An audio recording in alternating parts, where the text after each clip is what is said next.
Greetings and welcome to Mount Olympus. I am Hercules Invictus, and today on Voice of Olympus, I'm proud to bring you our continuing Living Theurgy conversation. And we have with us Theurgist Apollonius. Greetings, Apollonius. Greetings. Brandy Williams. Greetings, Brandy. And Hello. Ajana. Greetings, Clio. Hello. Now, Apollonius and Clio have had very busy summers so far. So we're going to start with their sharing their journeys and their adventures with us. Apollonius. Okay, well, yes, so this is literally how I spent my summer vacation.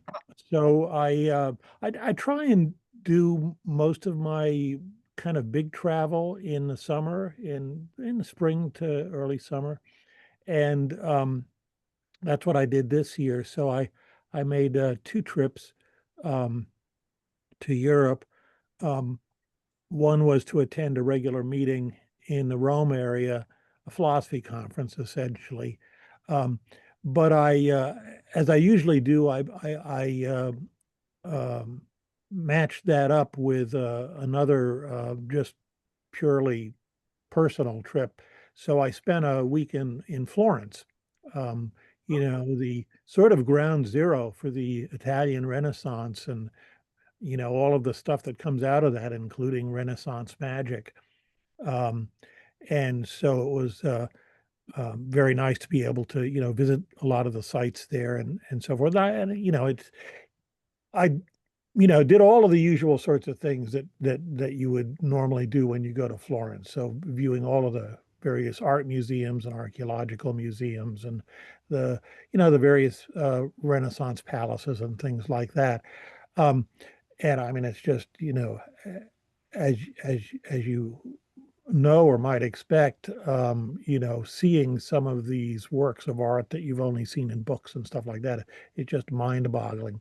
The crowds are also mind-boggling, but that's another story. But one of the things I did there that I was especially interested in doing is I went to the Medici Riccardi chapel, uh, and that has a some large frescoes from Benozzo Gozzoli from the 15th century.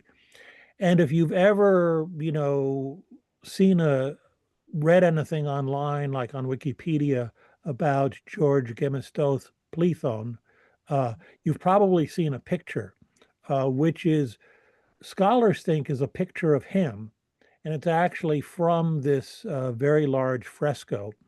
It's called I think it's called the Journey of the Magi, something of the Magi, the Journey of the Magi. And anyway, it shows, in a very unhistorical way, it shows a bunch of essentially Renaissance Florentines going to view the Christ child. And so there's this giant mob of people that are going along. And in this crowd is this one figure that most of them are looking in the direction they're going, as you would expect with a bunch of people on a pilgrimage. But he's not. He's staring right out, or he's facing out right out at you. And so he's kind of in that sense separate from the rest of the crowd. And in fact, his eyes are turned to his right, which is in the direction they're coming from. So he's not looking in the direction they're going at all. And this is the face. And I say, if you go to Wikipedia and look up Plethone, you'll see this picture of his face. I love it because, he's basically the expression, at least the way I interpret it, is, yeah, I've got a secret and you don't know about it. And it's, if anything, it's going in the opposite direction from the rest of this crowd. So it's a very poignant and I think kind of humorous image. And this was typical at the time, is when they needed a crowd, they would use various notable people for their faces and stuff like that. So scholars can pick out all of these different people, or the different Medicis and what have you, various notable people. Uh, but also, the sons and daughters and uncles and aunts of various people too, because they need a lot of faces. And so scholars think this is most likely Plethon's face.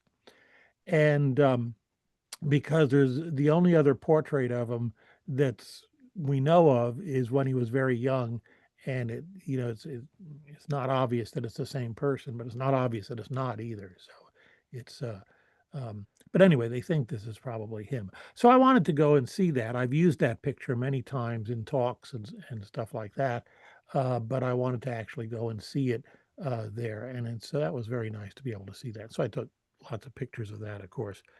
Um, and what else? So, like I said, so I spent a week in Florence. Then a little later, I came back to the U.S. and then in June I went to Greece for another meeting with scholars of Neoplatonism, basically. And I also spent a week in Greece in addition to that meeting. So I spent most of it in Athens, but I went up to Delphi for a couple days. I hadn't been there, and I think I figured out it was something like 35 years, around 30 years. So I went there and, got to visit the archaeological site again and the museum. But what I especially wanted to do was visit the Corichian cave. I talk about it in my books on divination because it has been a sacred site since Neolithic times, and they found thousands of dice and knuckle bones in there that were apparently used for divination.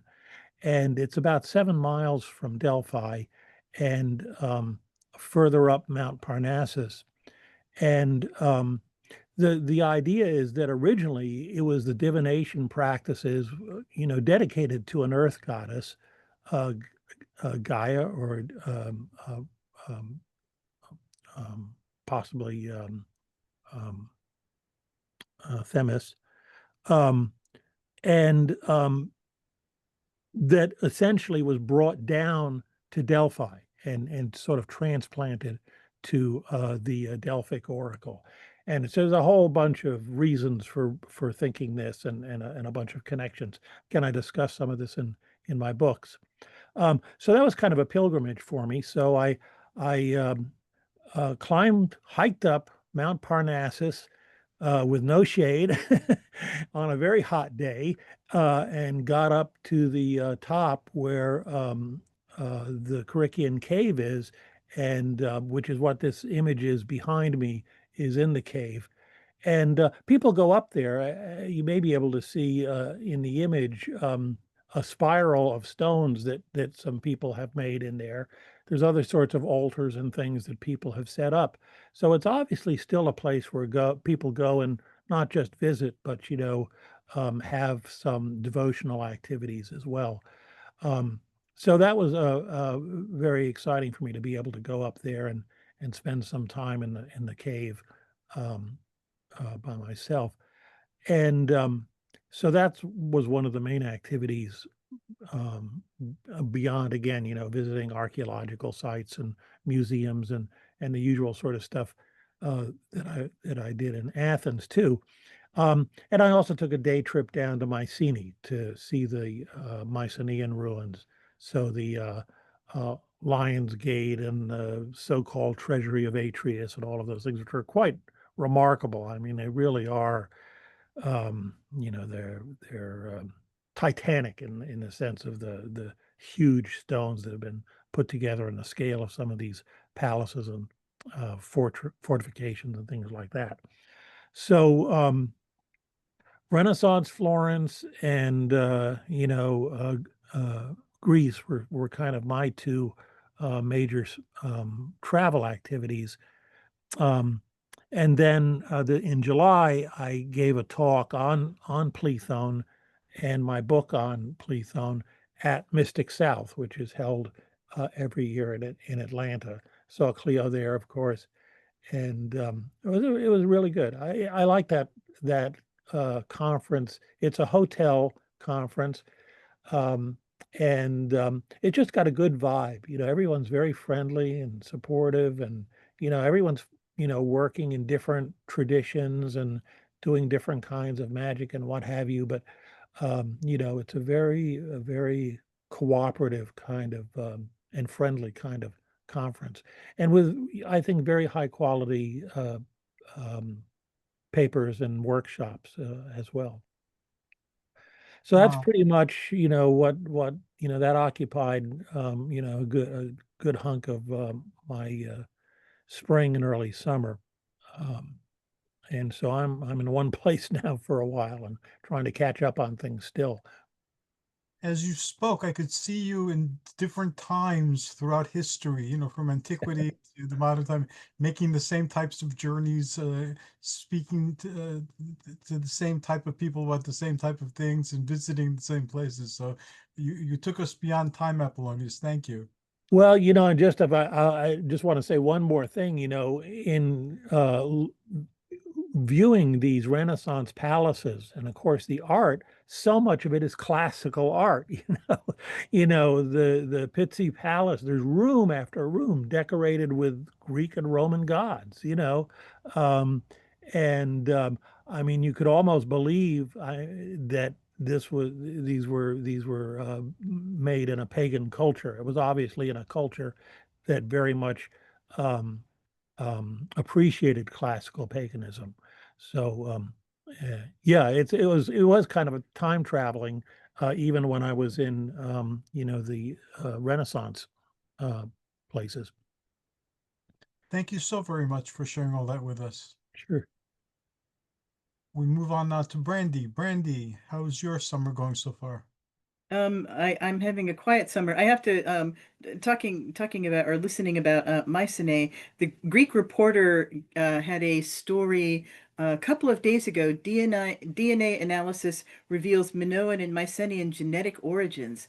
So it's really cool. They took DNA from Minoan skeletons, Mycenaean skeletons, and then modern Greeks, and they said, okay, the Minoans and Mycenaeans largely overlap, but the Mycenaeans have this DNA that the Minoans don't, that comes from like Northern Europe. So the whole Indo-European, they didn't say, "Hey, we proved out the Indo-European invasion theory," but it kind of implied that. And then the Mycenaeans become the modern Greeks. So that was fun.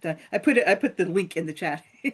And that's the kind of summer I'm having. Actually, I've been reading and researching and sort of getting into. I have a new student actually. I'm a Georgian witch, and so having a new student will send you back to first principles, back to the beginning.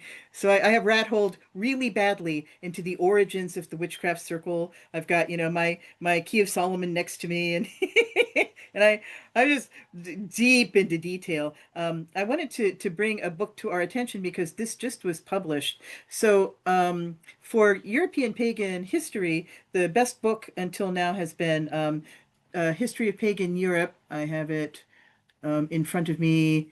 Um, History of Pagan Europe, Prudence Jones and Nigel Pennick, and that was uh, 1999, right? So now we have a new book. The book is called The Silence of the Gods. Cambridge University and 2025. So this is Francis Young, Francis with an I. So I think it's a male. So it's a very interesting sort of update. The Pennick book talks about pagan Europe in terms of cultures. Like, okay, this is the Germanic culture, this is the Celtic culture, this is the, and what Silence of the Gods does is it goes to place and say, okay, there's this place, and this is what happened here. These are this is this grove of trees. So I thought that was a really kind of landscape oriented and interesting way of looking at this history, and makes the very important point actually that the term pagan was came from fourth century Christians who are looking for a way to talk about pagans in the way, we have Christianity and Judaism, and now we have paganism. And of course, pagan is not something that people ever called themselves, and it lumped together a whole lot of cultures over a long period of time in a lot of places. So it's something to pay attention to as we look at it. I think one of the places that the pagan community is going is talking about indigenous culture. So Andres Corbin Arthen talks about when we look at pagan Europe, what we're talking about is indigenous religion that is then changed by its encounter with Christianity, just as happened in North America. So that's kind of the that's the direction I'm going. Maybe I will do a blog post, but that's what I have been doing with my summer. I've been geeking out. Well, your geeking out brightens us and enlightens us. So thank you for geeking out. Now we move on to Clio. Clio, how's your summer been? Well, I'd love to be in in Apollonius's suitcase or something. That was just like, yeah, let's travel some more. And my summer was kind of a combination of the two. I did not leave the country. Brandy reminded me I do actually have a new student, so I'll start with that. I have, for those who don't know, I also work with prison ministry, but I also am working with someone who is technically a ward of the state, but not in prison, but it's a confinement facility. And what's interesting is I have to go back, not quite with Kia Solomon next to me, but the usual things that happen when someone is a seeker. So I'm reminded very much of you can have 5 or 6 different paths you're going, and it would never occur to you not to put, for example, Thor and Bridget together, or Horus, and then, but I really do like Egyptology, but I also like vampiric culture. It's like, okay, um, and realizing how easy it is and how quickly we can get stuck. And by stuck, I mean, I'm sure we have met people along the way who 10, 15, 20 years after you have met them are still going through the same cycle where they're doing something, and one year they're doing something that's Druid, and one year they're doing something that's Egyptian, and then you come back and they haven't really stuck with anything long enough to progress, and then they feel frustrated by it. So I am learning in that it's a reminder of how important the early steps, and sometimes it's just by chance, although with the gods it's never quite by chance, but who you're involved with and what you choose to do, and how we shape the impression of what it means to be solitary, what we have in books. So trying to explain, yes, you've got fairy, um, and okay, you've got someone who's writing things from the viewpoint of a fairy witch, but you want something else. So how do we make this work?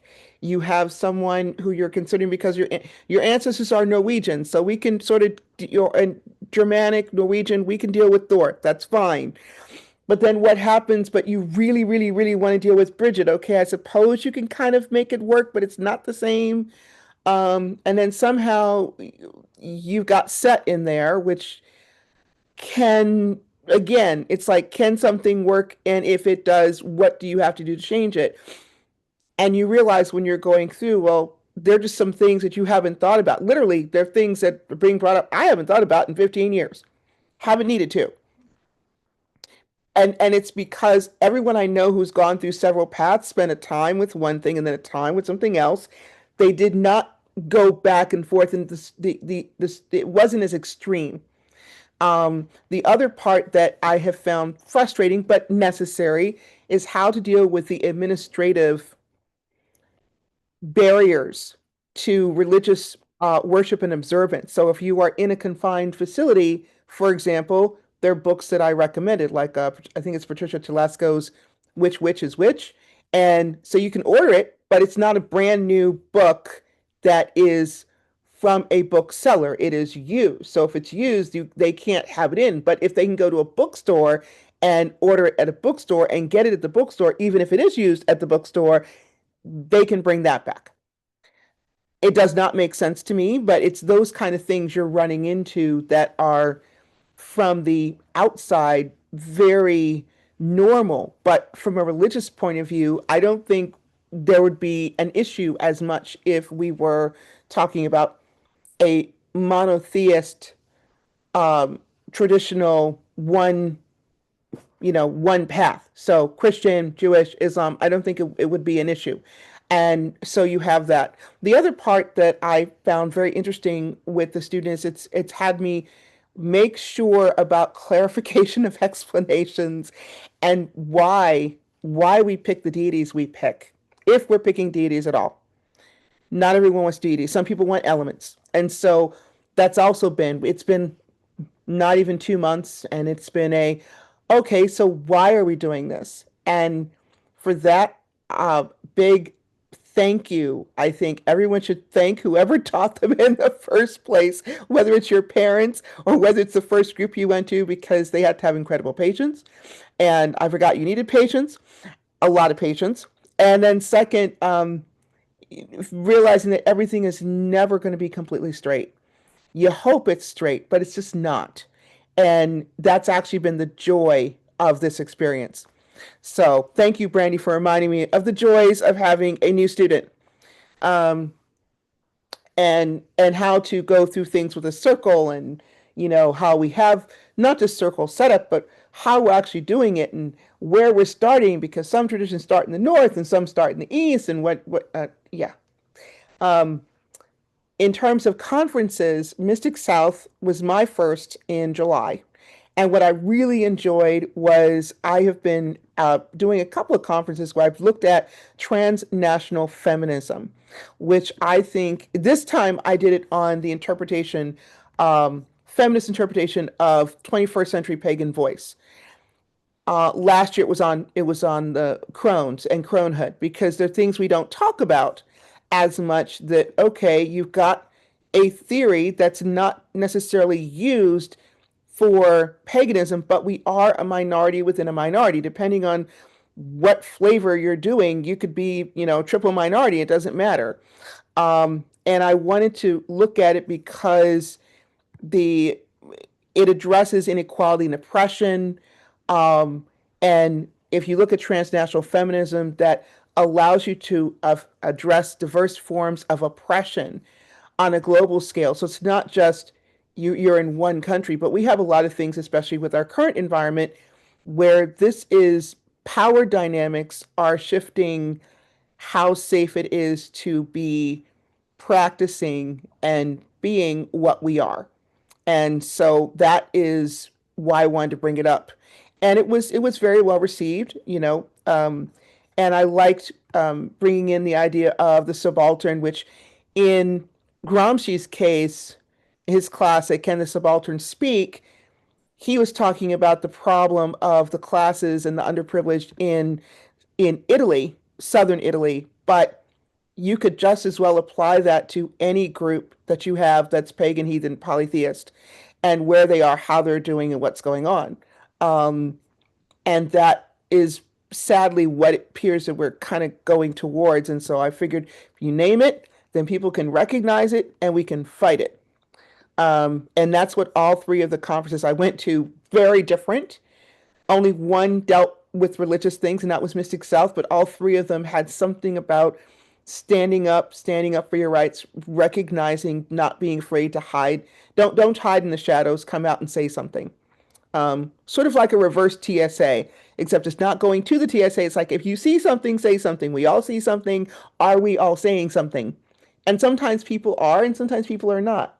And so that was the big thing for me. I really liked it because what I like about Mystic South, to echo what Apollonius said, is that it is a family oriented. Everyone is very nice, because in many cases, that is the only thing they've got going in a pretty large area.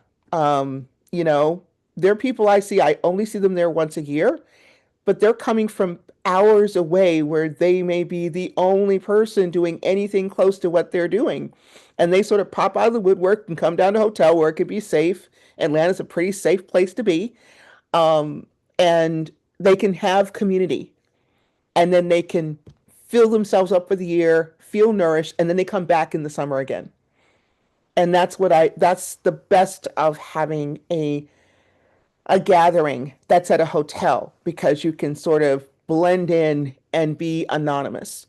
And so I like that part of it. I also like that some of the presentations, which are very new, I get to see different things from traditions I might not otherwise meet, such as the one that was, I think you were also there, Apollonius, the one with the snake. We had to carry the snake in and carry the snake out. Yeah, I thought that was great. I was like, we needed more room.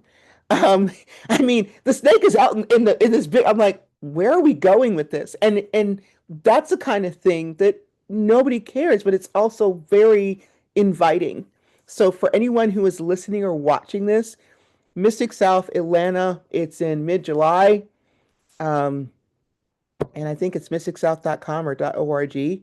But I highly recommend, especially if you are new to the community or you just want to go and get a flavor of a lot of different aspects, almost anonymously, because it's in the summer. No one's gonna, you know, bother you because you're in the middle of Atlanta, and quite frankly, you want to be inside a hotel because it's hot. I believe it was hot then too. And so yes, the other one was a writing conference that I went to, GCLS, Golden Crown Literary Society. It's a Sapphic conference, but what's nice is you run into pagans everywhere. And that was, again, a reminder that what we do religiously can filter into anything in our lives, which I was very, very grateful. And the last conference was the Vermont College of Fine Arts, which does a postgraduate conference, and they do it usually at the beginning of every August. And they might be going out to California next year, even though they're Vermont. And it's nice having in Vermont where it's not cool, but it was actually kind of nice, and there was no rain. We didn't get flooded out, which has happened before. It is also indoors, but you have to walk outdoors to get to places. And it was very nice to just feel a sense of camaraderie, and know that what's happening, especially because we were finishing up things for Theurgy, that part was very special. I felt like everything was being melded together for a purpose, a larger purpose that I'm still figuring it out, but yay. And I was really, and I know last time you had it, I was actually at the second conference and I didn't space. I was like, I know I got to talk. And then I said, like, oh, it's Sunday. Okay, well, you guys already met. But I knew I was going to come back with this one because I think it is important for us to maintain contact. I think it's important for us to not just to share information, but also to keep community alive. That was the big lesson I learned this summer, how to keep community and grow community. And that community can be found in places where you least expect it, with people whom you don't know. Uber drivers, I've had great conversations with them about things that would technically be theurgic in nature, but they don't practice, they're just there. And I liked it. I was like, yes, that's the kind of thing. But I like meeting new people, and I like hearing from them and seeing what they think about stuff.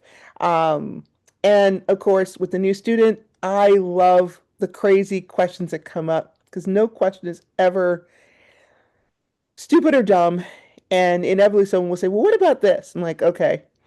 And so I hadn't thought about it, you know?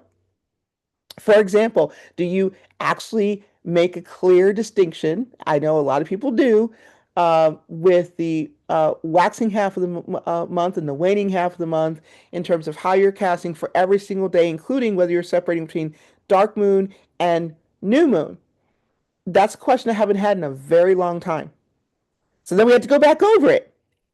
And it was like, because this person eventually wants to start a group. Now they're in a confined facility where sadly there are individuals who have taken very badly to things dealing with paganism, heathenry, and polytheism, to where there's been violence involved. So they have to be, so in addition, some of the people have to be very careful about saying, this is what I do, because the person who is 2 doors down from you might be coming after you with a knife.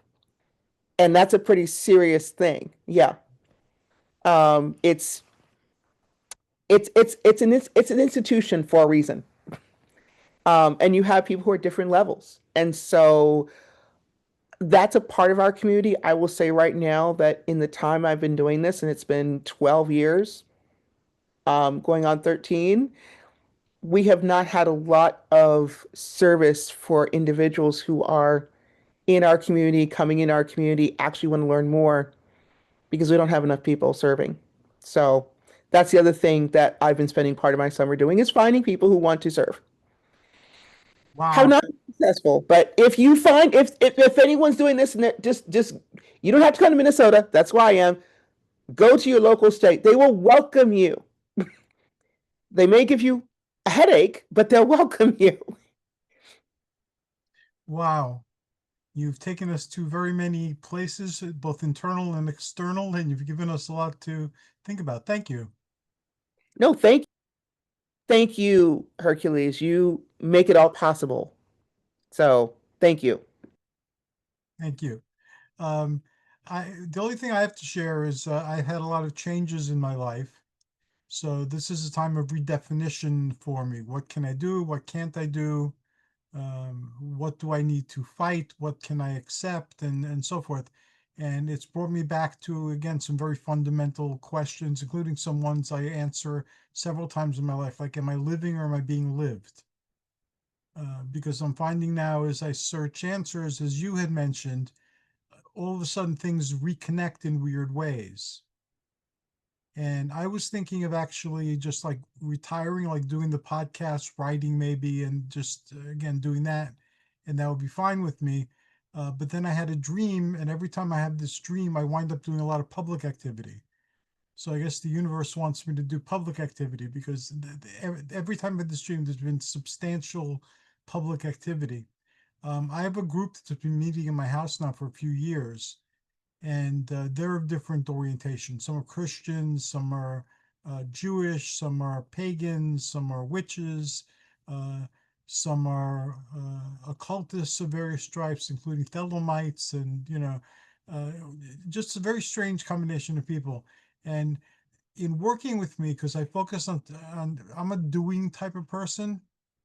I'm not a being type of person. I already am, so I don't really feel the need to be. Um, so I have a project that I'm working on, and usually I declare an Age of Heroes, and then I use the Argonauts as the template for that. And the Argonauts had the children of many fighting gods and many who were not connected to any god at all, but they were all together doing something, and they had many, they didn't know how to do it, but they just went ahead and tried to do it. And the biggest one I've done is in New York City in the 90s. I declared an Age of Heroes there, and we tried to open up a computer center in Brooklyn.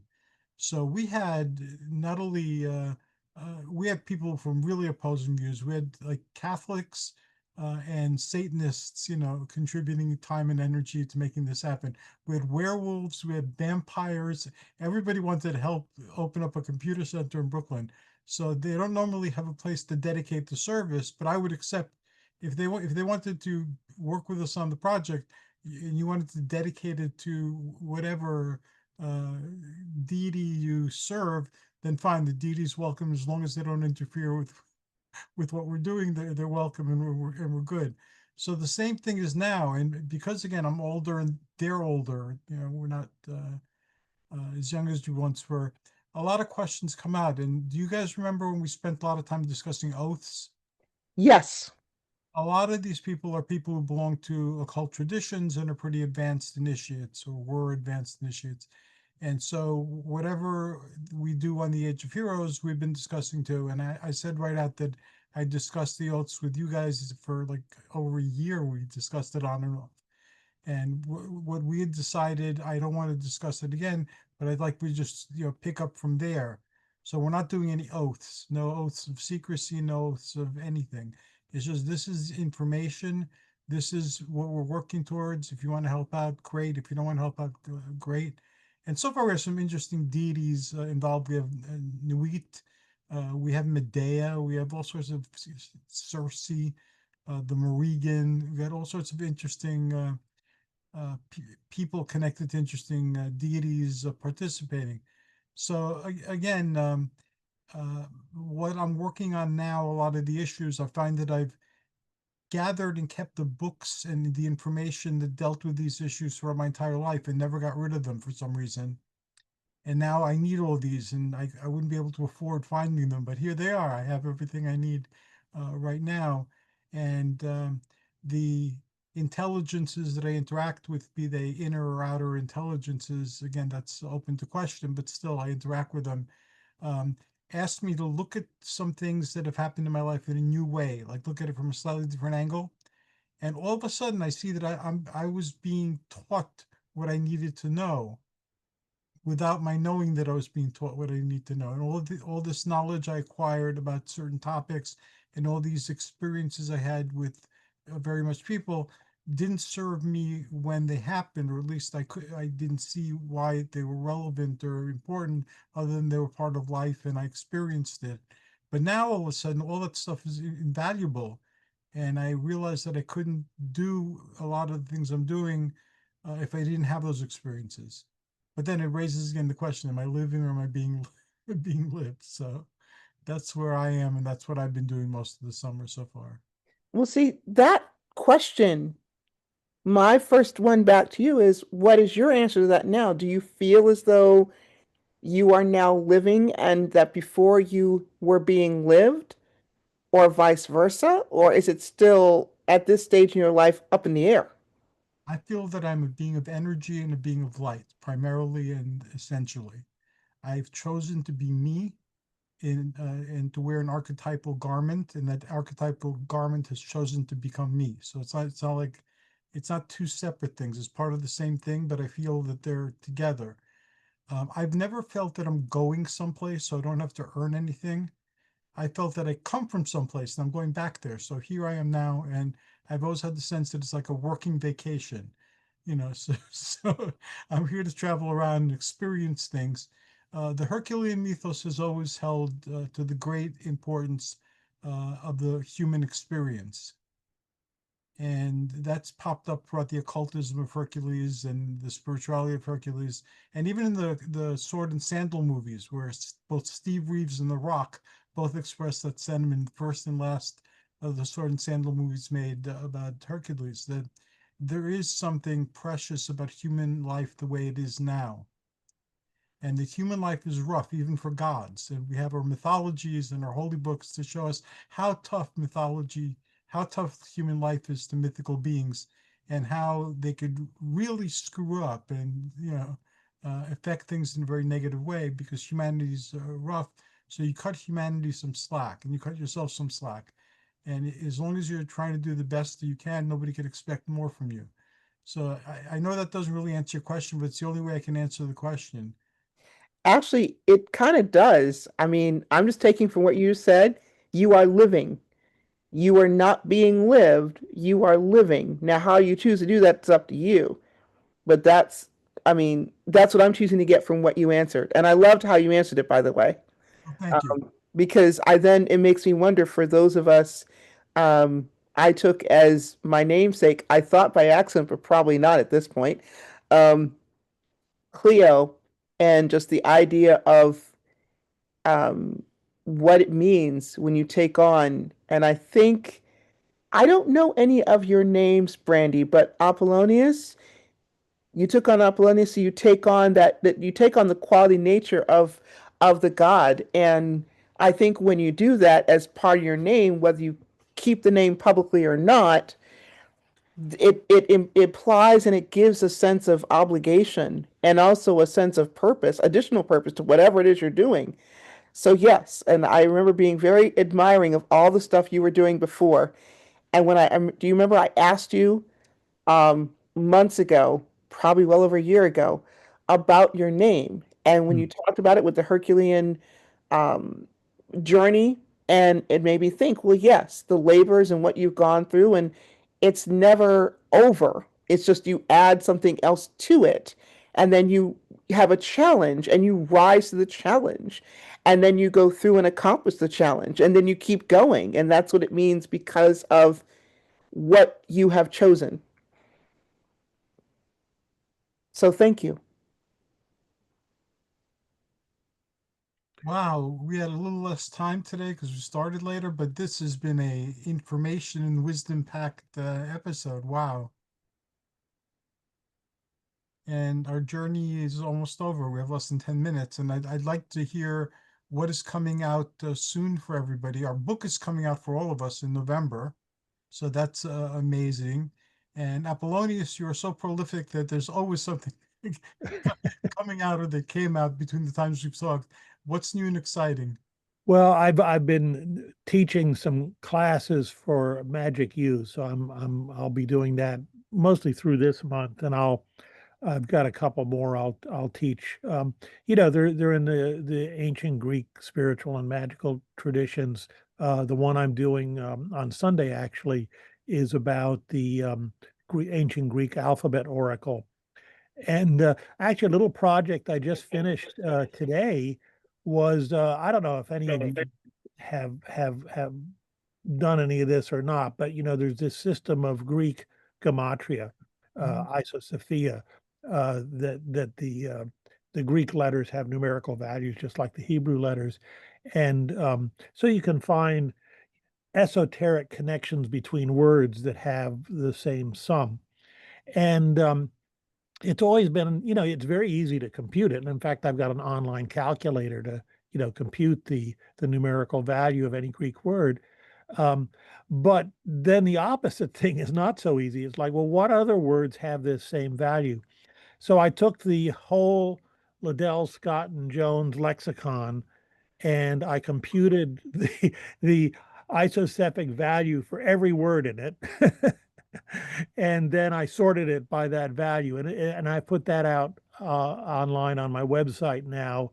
And so you can, if you want to know, Zeus adds up to 612, and if you want to see what other words add up to 612, it's very easy to do. It's a spreadsheet, and you can download it, and search it and do any sorts of other things you want with it. So that, I mean, that was just it was a small programming project, and but that's what my most recent thing. I just finished that this morning. Actually, just a few hours ago. And where can one find that on your website? So yeah, so as unfortunately it's kind of buried. So if you go to my website, which is opsopeus.com, and then you click on the link for the Bibliotheca Arcana, and then scroll down to where it says divination, I believe. And then I think maybe the second entry there is calculators for it. Or third. It's the third entry. I just one of my sub names comes from that, and that's why I'm always fascinated with that and with numbers. So yeah, I mean, I can only think of Javan and Bunker had a book. One of them had a book that actually led to some of what you were doing, but it was from a heavily Christianized background. So Uh-huh. it was, it was a little bit, but it wasn't every word. It was only certain things. Um, I don't know how big the lexicon was that you used, but I'm just in awe that you had the time and the patience to do that, as Brandy is evidenced by her expression of surprise, Dude, the delight. whole Little and Scott. Oh my gosh. Yeah, I think it's 162,000 words. Wow. That proves my But point. I didn't do it, of course. I had a computer do it. Okay. You And I used programmed AI to write the program too. So, I really didn't put in a huge amount of effort. That's why I was able to do it in a few hours, really, on 2 days.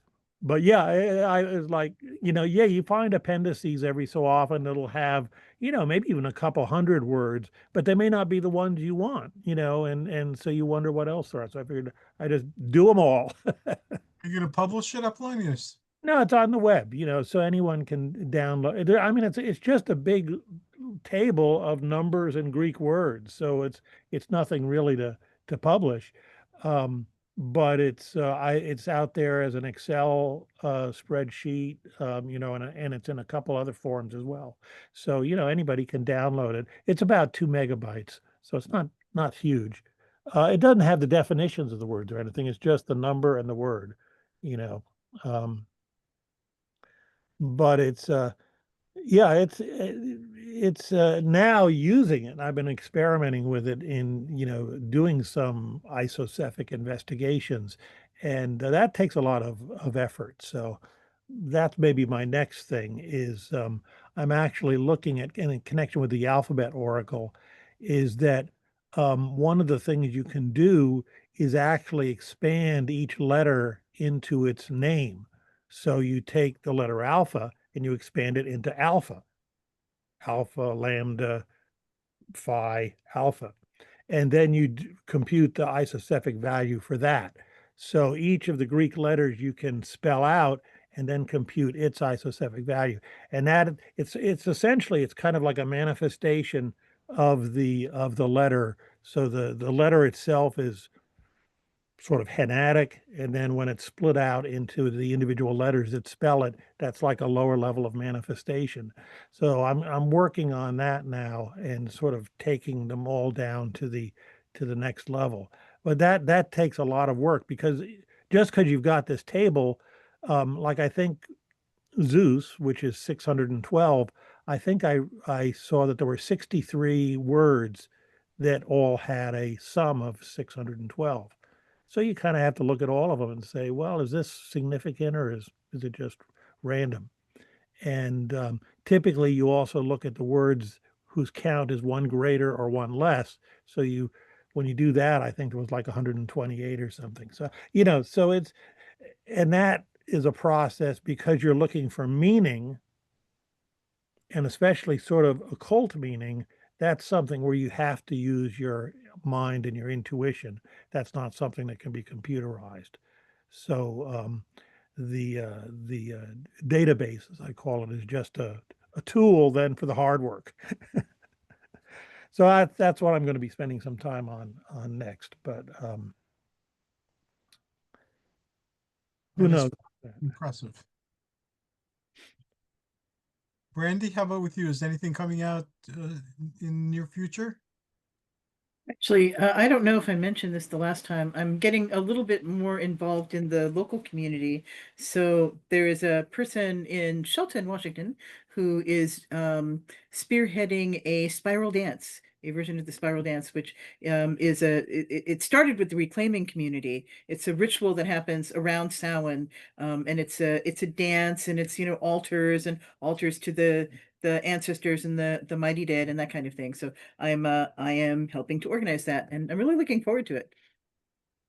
That sounds amazing, and it builds upon what Clio shared. And Unity. if you guys want to do a special show, just to talk to me and we'll put it together, and you can draw attention to these things. Okay. Absolutely. Our book on theurgy is coming out, people. Yay. Yeah. Wait. And other than that, I am busy with community stuff, and my day job is actually going to be taking up more time. But my interest research-wise are going to be continuing actually with the numerology portion, but mostly just other things that are there so I can kind of get together and really focus. Writings for the Wild Hunt have been tarot based, so I'm going to be continuing that. It was kind of obvious if people were looking at it and going, oh, because every month without fail, there's a different tarot card.